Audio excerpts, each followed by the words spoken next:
A bomb would explain the plane's sudden plunge from the sky. Had the 55 people on board been the innocent victims of a murderer? But investigators can't confirm that a bomb brought down the plane.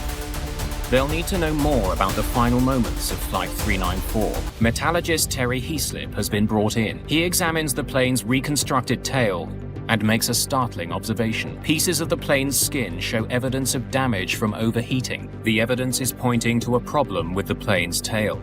Investigators have discovered that Partnair Flight 394 was flying with a broken APU mount. Now need to know what effect the broken mount had on the flight. Investigators want to know if anyone had felt vibrations on this particular plane. Interviews with people who flew on it provide some answers. One person stated that the plane that crashed vibrated far more than the two other Convairs owned by the company. Investigators get a break when the faulty flight data recorder is analyzed in the United States. The manufacturer has asked its top expert to come out of retirement and examine the device. The expert tells investigators that the needle that was supposed to be recording the plane's altitude was shaking so much that it was leaving another mark on the foil. But then he goes one step further.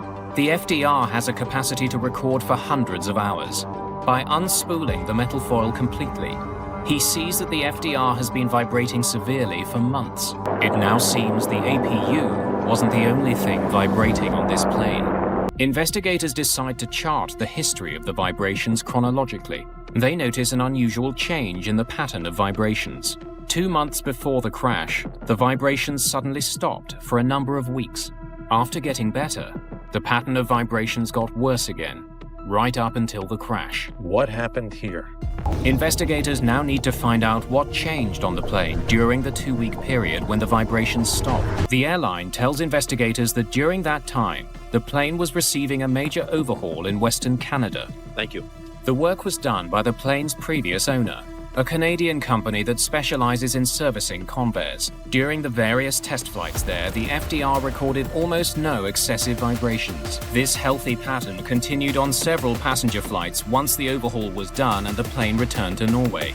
Investigators review the maintenance records. Heimdall finds that during the overhaul, mechanics found signs of wear on one of the 4 bolts that connect the vertical fin to the plane's tail. These 4 bolts are the only things holding the tail to the fuselage. During the overhaul of the Convair in July of 1989, a mechanic replaced one of the 4 bolts.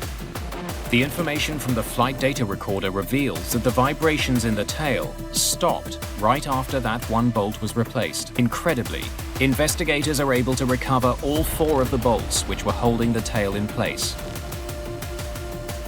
The 3 bolts that weren't replaced were not approved parts. Investigators finally know why the tail was vibrating for months. 3 of the bolts holding it in place were too weak. 3 bolts holding the tail to the rest of the plane were not authentic parts. They were well-disguised fakes.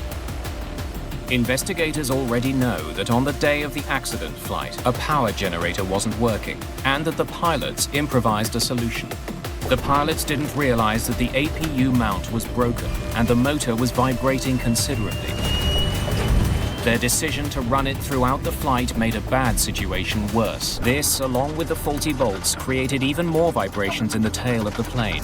The investigators conclude that the vibrations in the tail and the vibrations from the APU could have combined into a lethal force. This lethal combination of vibrations caused the tail to sway back and forth so violently that the rudder jammed to the left. This forced the plane into a left turn so abrupt that it increased airflow over the right wing, creating greater lift and causing the aircraft to roll. The plane recovered briefly, but the rudder jams to the left again and the shroud doors explode. It rolls a second time. The tail begins to disintegrate. After that, the crew didn't have a hope. Investigators conclude that it was the 3 bogus bolts that initiated the Partnair crash.